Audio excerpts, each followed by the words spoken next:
Welcome to another deep dive. Today we're tackling brain power. We've got a cool mix of sources to dig into today. Excerpts from a brain health book, testimonials for a memory course, even some stuff about your sense of smell and memory. Should be fun. For sure. Our goal today is to simplify all this information into things you can actually use. We want you leaving feeling smarter, not more confused. Love it. Okay, let's get into it. One source uses this really vivid analogy. Compares the brain to the LA freeway system, at rush hour. It really gets you thinking about how complex the brain is and all that activity going on up there. It's so true because on the surface, the brain can seem pretty simple. A surgeon might even describe it as, I think the book said, lumps of raw ground beef. But underneath, there's this crazy network of connections, all buzzing with activity. So if we were to kind of zoom in on this brain freeway, what are the key areas, the exits we should know about? Well, the source breaks the brain down into three main parts. You've got the forebrain, the midbrain, and the hindbrain. Think of the forebrain as the command center. It houses the cerebrum, which handles, the higher level stuff like memory and decisions. The midbrain is like a relay station. It controls things like eye movement. And the hindbrain, that's down by the brainstem. It manages those automatic functions, breathing, your heart rate, all that. Right. The source had this funny anecdote about a pilot who loves sushi. To explain the parietal lobe, I had never thought about how, spatial awareness is crucial for flying a plane. It's a perfect example. The parietal lobe is all about processing sensory information. Yeah. It helps us understand the world around us. Then you have the occipital lobe. That one's all about vision. And the temporal lobe. That handles sound and language. Each area has its own special job. Wow. It's amazing how it all works together so seamlessly. Speaking of things working together, the source talks about neurotransmitters a lot. Those chemical messengers that go between brain cells? Yeah, neurotransmitters are key for communication in the brain. And it's important to remember that the brain is a physical organ. Just like your heart or lungs, it needs care. It needs the right food to work right. Which brings us to memory decline, which I think freaks a lot of people out. The source mentions this doctor who had all these patients convinced they had Alzheimer's, just because they forgot stuff sometimes. One guy even got kicked off his daughter's soccer team as a referee because he kept forgetting the score. Oh, no. That's rough. It's understandable to worry about memory loss, but we have to remember that just forgetting things here and there isn't always a big problem. Our brains are actually really adaptable, thanks to something called synaptic connections. Those are the links between brain cells. And because of brain plasticity, our brains can rewire themselves, make new connections throughout life. So it's like those senior moments might not be a dead end, but more like a detour. Exactly. Now, to keep those connections strong, we need mental exercise. Think of it as like neurobics for your brain. It's about pushing yourself beyond just doing a crossword puzzle, The source had some really interesting ideas, like instead of just reading the school cafeteria menu, you should try to memorize it, using techniques like association. Maybe you picture a hamburger chasing a pizza across the playground. That's so good. Yeah. Dr. Katz, the one who came up with these exercises, thinks novelty is super important. When we do unfamiliar things, our brains have to make new neural pathways, keeps those synapses firing. Even switching to your non-dominant hand for everyday things can help. I'm into it. I like shaking things up. But what about memory specifically? Any tips for making that stronger? Well, first, it helps to understand the types of memory. There's sensory memory. That's like the fleeting impression from your senses, the smell of cookies, that kind of thing. Short-term memory holds info for a little bit, like a phone number before you dial it. And then there's long-term memory, where we store those really lasting memories. Right. One source talked about the Memoletics program. They focus on improving your memory. They had a testimonial from a Chinese medical student. He was super skeptical at first, but ended up acing his exams after using Memoletics. That's so cool. Yeah. The cool thing about Memoletics is it's about turning those short-term memories into long-term ones. You use techniques like visualization and association. Like, imagine you're trying to remember a shopping list. Instead of just repeating the items, make a funny picture in your head, like a banana wearing a milk carton as a hat. Way better than a regular grocery list. But even with the best techniques, it still takes effort, right? It's not magic. It's like taking a weight loss pill without exercising. You got it. And part of that effort is taking care of your overall health. Sleep is huge. Think of it as a mental reboot for your brain. And then there's eating a balanced diet with stuff that's actually good for your brain. The source got pretty specific about food recommendations. Things like essential fatty acids, you get those from nuts and fish. Complex carbs for brain energy. And then the B vitamins, those are key for your brain to work right. So important. And don't forget about fresh air and exercise. Going for a brisk walk is like giving your brain fresh air, literally. So if we treat our bodies well, our brains benefit too. Are there things we should be avoiding to protect our brain health? For sure. The source really emphasized avoiding too much alcohol and tobacco. Those habits can seriously damage brain cells, and that's going to affect how well your brain works. Okay, noted. Yeah. So we've talked about brain anatomy, memory, mental exercises, and lifestyle stuff. Where do we go from here on our brain power journey? Let's get into creative thinking. That's a fun one. One source used the show 24 as an example of creative minds, coming up with those crazy scenarios and plot I twists. love 24. It's like a masterclass in solving problems creatively, under pressure, too. Right, and that's what creative thinking is all about. Generating new ideas without judging them right away. It's about pushing those boundaries and thinking outside the box. And speaking of thinking outside the box, one source suggested this technique called Scamper. It goes beyond just regular brainstorming. Scamper stands for substitute, combine, adapt, modify, put to another use, eliminate, and reverse. So imagine you're inventing a new product. You could substitute a key material, maybe combine it with something unexpected, or adapt its function for a totally different purpose. It's about playing with possibilities. That's super cool. And I love that term proportunity. It's a mix of problem and opportunity. It reminds us that problems often have hidden potential within them. Exactly. It's like changing your perspective to see the good side of a problem. Hmm. What usually holds people back creatively is, fear of judgment or relying too much on logic. So it's about ignoring that inner critic and actually embracing the bad ideas because they could lead to something amazing. Exactly. Being open is key. Being open to new ideas, even if they sound weird at first. That's how you get those breakthroughs. It's all about that childlike curiosity, right? Yeah. So we've gone from brain basics to memory tricks. We've even tapped into our creative potential. What's next on our brain power adventure? Now let's get into critical and analytical thinking. Those are so important for navigating all the information out there. One source actually had a formal definition of critical thinking. It's about actively and skillfully analyzing information so that we can use it to guide our beliefs and actions. So basically, thinking deeply and not just taking things at face value. The source used a good example, a psychology student getting ready for their thesis defense.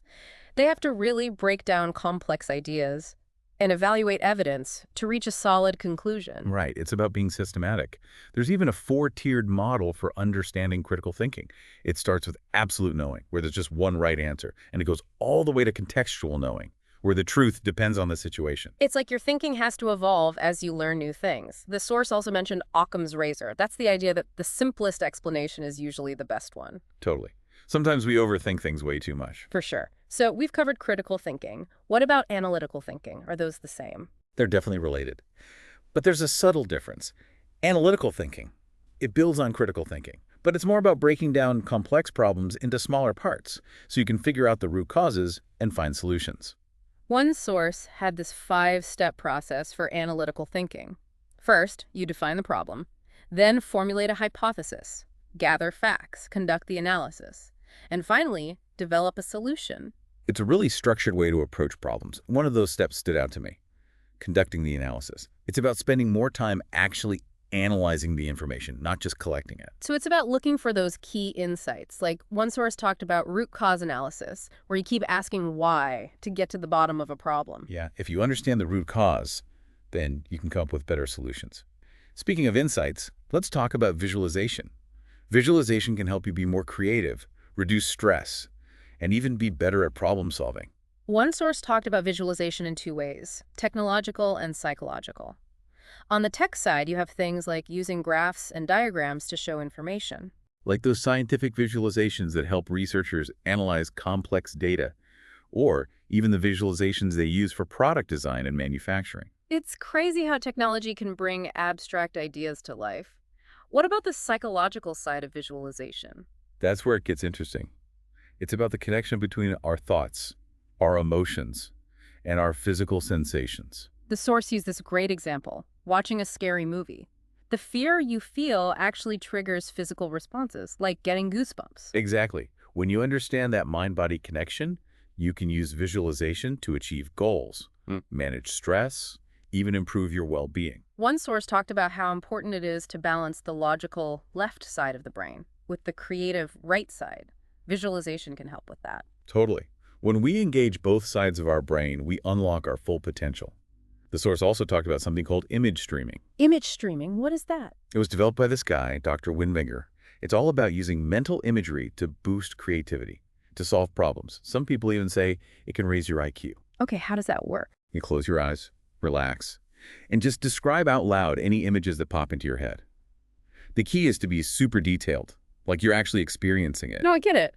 The source also mentions a 10-10 test. What's that all about? That helps you figure out how vivid your mental images are. You rate how clearly you can see, hear, feel, smell, and taste the image, each one on a scale of 1 to 10. The goal is to get a 10-10 score for a truly detailed experience. It's like creating your own little virtual reality world in your head. What are the benefits supposed to be? Well, people who use image streaming say it unlocks creativity. You get new insights into problems. It might even help your memory. It's like giving your brain a workout, but with images. That sounds amazing. I'm going to have to try it. So let's shift gears and talk about speed reading. That could really speed up our learning, right? One source told this funny story about taking a speed reading course as a kid. They had these pamphlets laminated in plastic so your sweaty hands wouldn't ruin them. Oh, that's too funny. Well, whether speed reading really works is debatable, but there are definitely ways to improve your reading speed and how well you understand what you read. One source talked about minimizing subvocalization. That's like reducing that inner voice we use while we read. If we do that, we can process words faster. Right. And another thing is expanding your perceptual span. That's how much text you can take in at one glance. Huh? If you train your eyes to see more words, you can definitely read faster. It's like upgrading your visual bandwidth. One source talked about how speed reading techniques have evolved. They talk about newer methods like the stretch speed reading program, spritz, and RSVP. Those new approaches use technology and different techniques to help you read more efficiently. It's crazy how tech is pushing the limits of what our brains can do.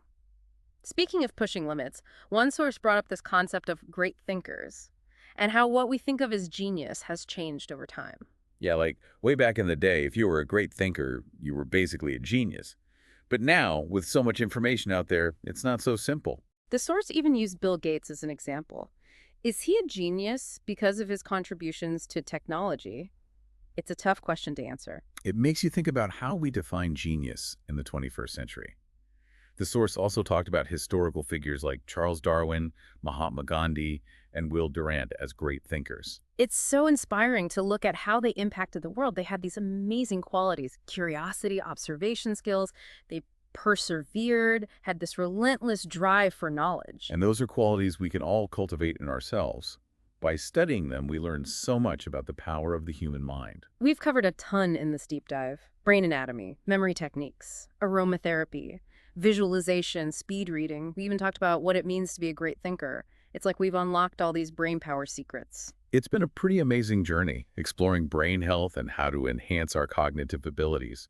And it's important to remember, this is just the beginning. There's so much more to learn. The biggest takeaway is that our brains can do incredible things, and it's up to us to take care of them and help them reach their full potential. Before we wrap up, I want to go back to something we mentioned earlier, the fear of memory decline. Those senior moments, that can be kind of scary.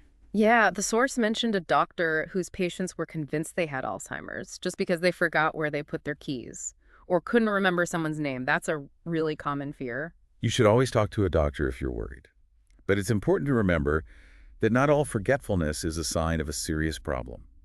Our brains are constantly adapting, and those little slip-ups can just be a sign of a busy mind. One of the best ways to fight that fear and keep your brain strong is through mental exercise. So keep your brain challenged and engaged, whether it's through neurobics, learning new skills, or just breaking out of your routines. Yeah, it's about finding those activities you enjoy, the ones that make you think. And the best part is, there's no one right way to do it. What works for me might not work for you. It's all about finding the things that really click for you and challenge you in a good way. It's about finding that brain power sweet spot, where it's challenging, but you're still having fun. Exactly. If you come at it with curiosity and a sense of play, you'll be amazed at what your brain can do. You'll keep learning, keep growing. This deep dive has honestly given me so many new tools for my own brain power. Same here. And we have to remember, this is just scratching the surface. There's a whole universe of knowledge out there. Oh, for sure. The biggest thing I'm taking away from this is our brains are capable of so much. We have to nurture them, help them reach their full potential? Before we finish up, I want to touch on something we talked about before, that idea of mental passivity. Hmm. One source said that if we don't actively use our brains, it can actually be bad for our brain health. It's like any muscle, right? If you Yeah. don't use it, you lose it. The source even quoted some doctor. He said it's so important to have a mission in life, something that really focuses your mind and soul. That's so powerful. It's about finding your purpose and going after it with everything you've got. It's not even about being super successful. It's the journey itself, the fact that you're actively pursuing something you care about that keeps your mind engaged. I love that. So basically, finding your why is good for you emotionally and mentally. Exactly. Okay, so one source asked this really interesting question about like the combined brain power of all of humanity. They said, what if we could put all those brains together? Could we define what civilization is? Could we tell the story of humanity? That's such a cool thought. It makes you realize how connected our minds are and all that potential we have when we work together and share knowledge. Yeah. It shows how important communication is Mhm. and collaboration and always searching for knowledge. Well, this has been incredible, exploring brain health and all these ways to improve our thinking. Totally agree. And to everyone listening, remember, your brain is amazing. It's up to each of us to take care of it and help it thrive. So here's a little challenge for you. What's one small thing you can do today to use your brain in a new way? Maybe try that vanilla aroma trick we mentioned, or try a brain teaser. I love that challenge. And remember, this journey of improving your brain power never really ends. Keep exploring, keep learning, and keep the synapses firing. Yeah. Couldn't have said it better myself. Thanks for joining us on this brain power deep dive. We'll be back next week with a brand new topic. Until then, keep those minds active and engaged.